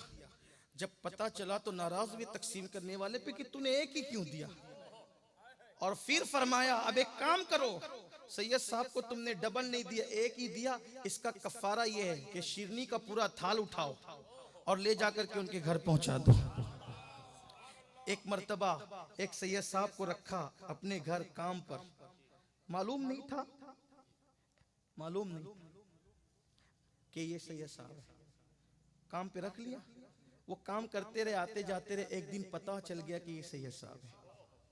तो घर वालों से कह दिया, इनसे काम नहीं लेना, बस ये आए जाएं बैठे रहें, काम इनसे नहीं लेना। और जितनी तनख्वाह इनकी तय की गई है बतौर नजराना हर महीना इनको दे देना। एक मर्तबा गली से एक सैयद साहब गुजर रहे थे, गुजरते हुए उन्होंने ये कह दिया, है कोई सैयद को भीख देने वाला। बिजली गिर गई, है कोई सैयद को बिजली गिर गई। आप उस दिन आपके यहाँ पर जब वो आपके छोटे भाई ने आपके हिस्से के पैसे लाके दिए थे, पूरा कटोरा लेकर के गए और कटोरा ले जाकर के उनके सामने कर दिया। उनका एक खास वस्फ था कि जब वो सैयदों को कोई चीज देते थे तो यूं करके नहीं देते थे, बल्कि वो जो चीज देते थे तो यूं करके देते थे। और कहते थे कि गुलामों के हाथ आकाओं से ऊपर नहीं होने चाहिए। ऊना वालों यहाँ मैं एक बात तुमसे कहना चाहता हूँ, बड़ी चुभती हुई बात, बुरा लगे तो माफ करना। वल्लाह तल्ला बिल्लाह कोई जाती मफाद के लिए नहीं कहता। कभी कभी सादात की फजीलत बयान करते मुझे डर लगता है कि लोग ये ना कह दें कि ये लोग अपने लिए लाइन क्लियर करते हैं। वल्लाह अल्लाह की कसम ऐसी कोई बात नहीं, आपके भले के लिए कहता हूँ। आज हमारी कौम का ये हाल हो गया, सैयद साहब अगर पीर है तो एहतराम करते, मुकर्रिर है तो एहतराम करते, लेकिन अगर सब्जी बेचने वाला है तो एहतराम नहीं करते। अगर उसके चेहरे पे दाढ़ी नहीं है तो उसके बारे में कमेंट पास करते। उन्होंने दाढ़ी नहीं रखी है, उनका अमल है, आपका हक नहीं है कि आप उस पर कमेंट करें, इसलिए कि हम निस्बत का एहतराम करते हैं और निस्बत कभी फासिक नहीं होती, खून रसूल कभी फासिक नहीं होता। अपनी आखिरत खराब नहीं करना, इसलिए कि अल्लाह के रसूल ने फरमाया सल्लल्लाहु अलैहि वसल्लम कि कोई काबे और मकाम इब्राहिम के दरमियान नमाज की हालत में मरे और उसके दिल में मेरी आल का बुग़्ज़ हो तो भी वो जन्नत में नहीं जाएगा। अपनी आखिरत तबाह मत करो, लोगों की तरह मत बनो, मरवानी मत बनो, मरवानी मत बनो, मत बनो। ये फिक्र निकाल दो, खारजियत दिल से निकाल दो, क्योंकि जब तक तुम आले नबी के वफादार रहोगे दुनिया तुम्हारे कदमों में रहेगी। इज्जत चाहते हो तो उनकी इज्जत करो जिनको खुदा ने इज्जतें दी है। जब तक इनकी गुलामी करोगे दुनिया तुम्हारी गुलाम बन करके रहे। मैं देख रहा हूं कि ये जहन से निकलता जा रहा है। हम लोग मुकर्रिर आ गए, सैयद साहब बड़े एहतराम करेंगे, और खतीब आ गए, पीर साहब, सैयद साहब, ये तो एहतराम के लायक हैं, लेकिन नहीं जो ठेला ढकेल रहा हो अगर वो भी सैयद है तो जितना मुकर्रिर काबिल ताज़ीम है उतना वो ठेला ढकेलने वाला सैयद भी काबिल ताज़ीम। और ये भी आपका याद रखना कि सिर्फ हाथ चूम कर सैयदों की ज़रूरत पूरी नहीं होती, उनकी गरीब बेटियों की शादियाँ, उन गरीब सादात के बच्चों की लिखाई पढ़ाई तालीम। अभी मैं तकरीबन 2-2.5 घंटा मोहसिन मिल्लत हजरत सैयदी पीर बापू के साथ बैठा था, तो बातें चल रही थी सादात की तालीम के बाद। हजरत ने मुझे फरमाया कि मैंने कहा कि मैं पढ़ाऊंगा सैयदों के बच्चों को, लेकिन लोग जो है वो लिल्लाह रकम से मेरा ताउन तो करें। तो उन्होंने कहा सैयद साहब हैरत है कि किसी ने हाथ तक नहीं किया। अल्लाह अल्लाह अल्लाह अल्लाह। अल्लाह के रसूल अलैहिस्सलाम ने फरमाया कि जो मेरी अहले बैत की मदद करेगा क़यामत के दिन ढूंढ कर उसकी शफाअत कर। हाय हाय हाय हाय हाय हाय, सब हुजूर को ढूंढते होंगे, सब हुजूर को, और हुजूर अलैहिस्सलाम उनको गोया के तलाश रहे होंगे कि जो अहले बैत की मदद करने वाले, उनके लिए तगोदो करने वाले होंगे। तो एक सैयद साहब ने तो मुझे, आपके गुजरात के एक सैयद साहब ने कहा कि मैं मुंबई आया था, मैंने कहा कि शाह साहब कैसे आना हुआ, तो कहा कि मेरे भाई का ऑपरेशन के लिए मुंबई आया था। मैं कहा फिर, तो बोले यहाँ कुछ मानने वाले रहते हैं हमारे गुजरात ही के, बड़े मालदार लोग हैं, तो मैंने सोचा कि वो कुछ मदद कर देंगे। तो मैं गया उनके ऑफिस पर, तो मैंने कहा कि मेरे भाई का ऑपरेशन है, ऑपरेशन के लाया हूँ। अब बापू माशाल्लाह हाथ वाथ चुमा, चाय पिलाई और जाते हुए 500 रुपये पेश किया, कहा कि दुआ में याद रखना। ये सूरत हाल है। मुसलमानों सोचो, अगर हम सादात को देते हैं तो क्या देते हैं? आपका हमारा क्या है? उन्हीं के नाना की खैरात है। अपना क्या है? ईमान मिला उनके सदके, कुरान मिला उनके सदके, रहमान का पता मिला उनके सदके, उनके नाना ही से तो सब कुछ मिला है। और हम इतने गैर गुजरे हो गए, सबके लिए दिल बड़े हैं, अगर दिल छोटे हैं तो अहले बैत के लिए नहीं नहीं नहीं। अल्लाह के रसूल अलैहिस्सलाम ने फरमाया कि अगर उम्र लंबी चाहते हो खैर के साथ तो मेरी अहले बैत की खिदमत किया। सुभान अल्लाह। इमाम अहमद रजा मुहद्दिस बरेलवी रहमतुल्लाहि ताला अलैह कितनी लंबी उम्र कुदरत ने दी। उम्र सिर्फ उसका नाम नहीं है जब तक के सांसें चले। अरे ये जो जिक्र होता है ये भी तो उम्र है, ये भी तो जिंदगी है, महफिल में जिंदगी है। कोई महफिल खत्म नहीं होती जब तक उनका लोग जिक्र न करें, जिक्र किया जाता है। ये क्यों है? इसलिए कि अहले बैत के साथ उन्होंने एहसान किया। वाह वाह वाह वाह। और किस शान से कहने वाला कह रहा है। उस दौर में बहुत सारे सादात ऐसे थे कि वो तस्करा नहीं करते थे, अपना तारुफ नहीं कराते थे कि हम सैयद हैं, और कुछ ऐसे भी थे जो तारुफ कराते थे। दोनों चीजें सही है। बल्कि मैंने किताब में पढ़ा, मुझे जल्दी पढ़ा भी, मुझे याद नहीं आ रहा है, कि हुजूर गौसे पाक रदी अल्लाह तआला ने पूरी जिंदगी अपने आप को कभी सैयद कहा भी नहीं, कभी लिखा भी नहीं। यानी आप उस दौर में कितना मुहतात नजरिया था। जब आपने कसीदा लिखा, कसीदा गौसे, हालांकि उनको कहने की जरूरत भी न थी, सारी दुनिया जानती थी, उनको सारी दुनिया जानती थी, लेकिन उन्होंने एक ही मर्तबा अपना नसब बयान किया, अनल हसनी वल मुखदा मकामी, अनल हसनी वल मुख, मैं हसन का बेटा हूँ। और लिखना कहना कोई मना भी नहीं है, बुरा भी नहीं है, जहाँ ज़रूरत हो वहाँ तारुफ कराना चाहिए। इमाम हसन ने भी अपना तारुफ कराया। इमाम हुसैन ने करबला में कहा मैं नबी का नवासा हूँ, अली का बेटा हूँ, तो कोई बुरा नहीं है। लेकिन हमारे बुजुर्गों की एहतियातें भी इतनी थी, तो दोनों तरीके सही है, जो तारुफ कराते वो भी, जो नहीं कराते वो भी। तो एक तो वो थे जो काम करने लगे थे, तारुफ भी नहीं कराया, और एक वो थे जो कह रहे थे कौन है सैयद को भीख दे। ये पूरा कटोरा लेकर के खड़े हो गए यूं हाथ करके, कहा हुजूर देखो भीख मांगने आए बजाइर हैं, और अंदाज क्या है। कहा हुजूर इसमें से जितना चाहे ले। देखो इश्क ये है, इश्क इसे कहते हैं। हुजूर जितना चाहे ले लें, लेकिन कुर्बान अल्लाह ताला ने सैयदों से लालच को दूर किया है। वहाँ तो लालच, तो उन्होंने देखा कि कई रुपये थे उसमें, बल्कि सीरत निगार ने लिखा है कि 200 रुपये थे उस जमाने के, जिन सब मिले हुए थे। बड़ी बड़ी नोटें तो नहीं होती थी ना उस दौर में, तो उन्होंने एक चवन्नी ले ली, जितनी जरूरत थी उतना लिया, एक चवन्नी ले ली। चवन्नी ले करके गए तो घर में आकर कहते हैं इन सैयद साहब का पता मालूम कर लो, और रोजाना एक चवन्नी इनके घर पहुंचा दी जाए। वाह वाह वाह वाह वाह और वाह। अब इनको भीख मांगने की नौबत नहीं आना चाहिए, इसलिए कि सैयद है। ये इमाम अहमद रज़ा का इश्क रसूल है। और अगर आपको जो वो वक्त नहीं हो रहा हो, तो मुझे एक और प्यारी सी बताओ, बात याद बताओ। आई। उनके वाह, वाह, पीर और वाह। मुर्शिद भी सैयद थे, सुभान अल्लाह, और ऐसे सैयद थे कि उनका नाम भी आले रसूल था। सुभान अल्लाह, सुभान अल्लाह। उसी खानदान के एक बुजुर्ग हैं, उनका नाम था हजरत मेहंदी मियाँ साहब। हजरत मेहंदी मियाँ साहब रहमतुल्लाह ताला अलैह महारारा मुताहरा के जब वो साहिब सज्जादा रहे एक दौर में, उन्होंने आला हजरत को एक खत लिखा कि बड़े मौलाना साहब, उनके पीर खाने में उनको बड़े मौलाना कहा जाता। बड़े मौलाना साहब, मैंने सुना है कि बरेली में कुत्ते जो है आला नस्ल के होते हैं और बड़े चाको चौबंद होते हैं।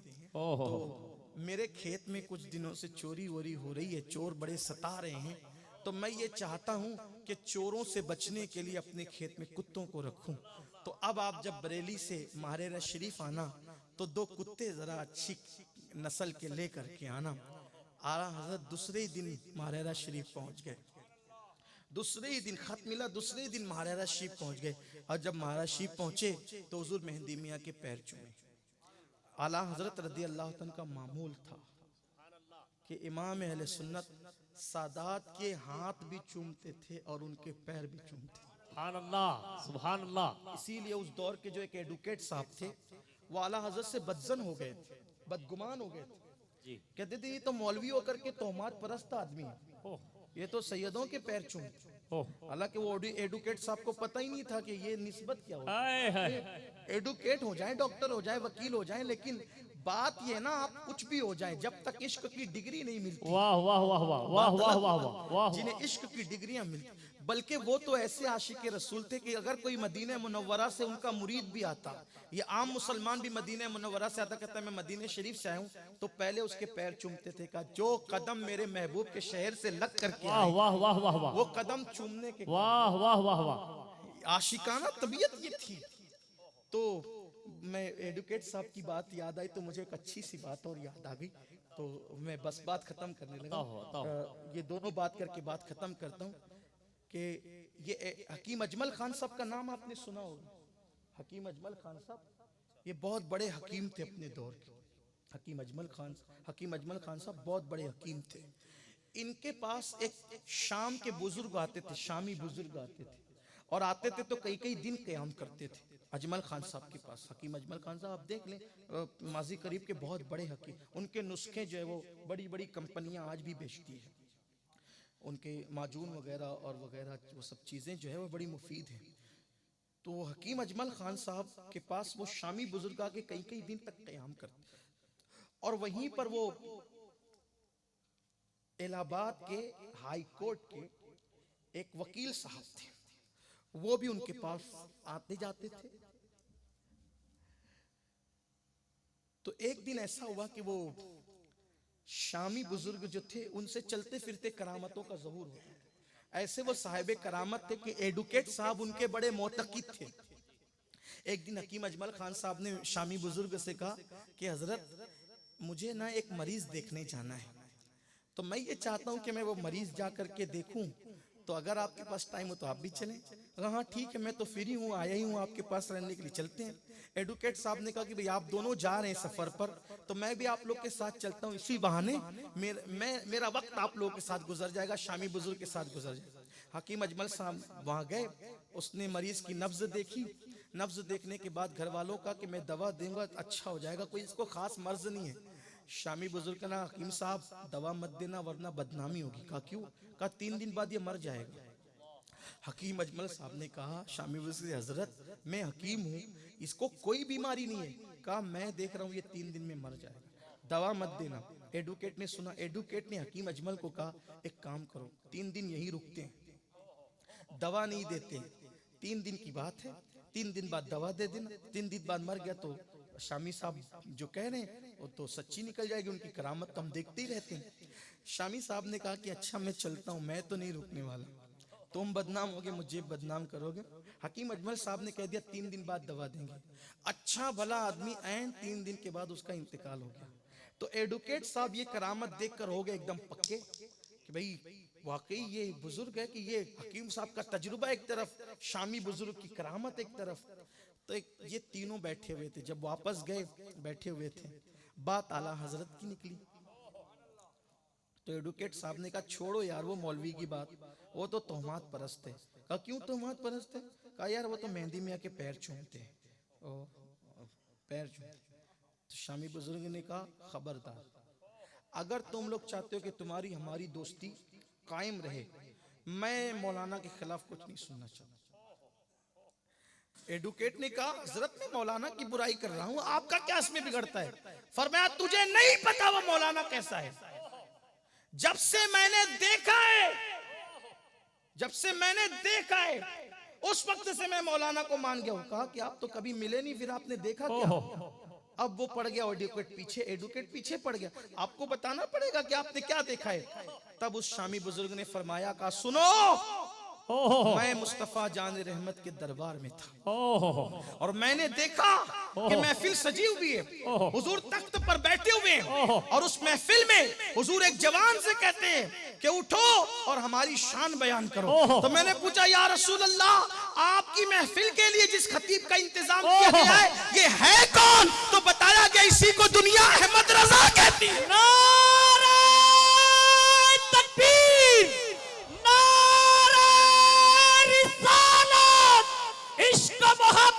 इश्क मोहब्बत हुजूर की बारगाह में मर्तबे यूं ही थोड़ी मिलते हैं। तो दूसरे दिन पहुंच गए आला हजरत मेहंदी मियाँ के यहाँ, और आपने सलाम किया, पैर चूमे, और पैर चूम करके कहा कि मेहंदी मियाँ फरमाया मौलाना आ गए? कहा जी हुजूर आ गया। वो कुत्ते लाए आप? जी हुजूर लेकर के आया। और एक तरफ हुज्जतुल इस्लाम मौलाना हामिद रजा और दूसरी तरफ मुफ्ती आजम मुस्तफ़ा रजा, दोनों के कंधे पे हाथ रखा। हुजूर ये बड़ी अच्छी नस्ल के कुत्ते हैं और बड़े वफादार हैं, इन दोनों को आप कबूल फरमा लें। हज़रत मेहंदी मियाँ की आंखों में आंसू आ गए। मैं मौलाना साहब मैंने ये नहीं कहा था, मैंने तो कुत्ते कहा था। कहा ये हुजूर आपके घर के कुत्ते हैं, इन्हें आप अपनी बारगाह में कबूल फरमा लें। ये इमाम अहमद रज़ा का इश्क रसूल था, सादात के साथ ये मोहब्बत थी, ये एहतराम था। अल्लाह से दुआ करता हूँ, अल्लाह सबसे पहले मुझे और आप सबको नबी और आले नबी की सच्ची मोहब्बत अता फरमाए। गुफ्तगू के दरमियान अगर कोई गलती हो गई हो, अल्लाह ताला माफ़ फरमाए। अस्तगफिरुल्लाह रब्बी मिन कुल्लि ज़ंबिन व अतूबु इलैहि व मा अलैना इल्लल बलाग।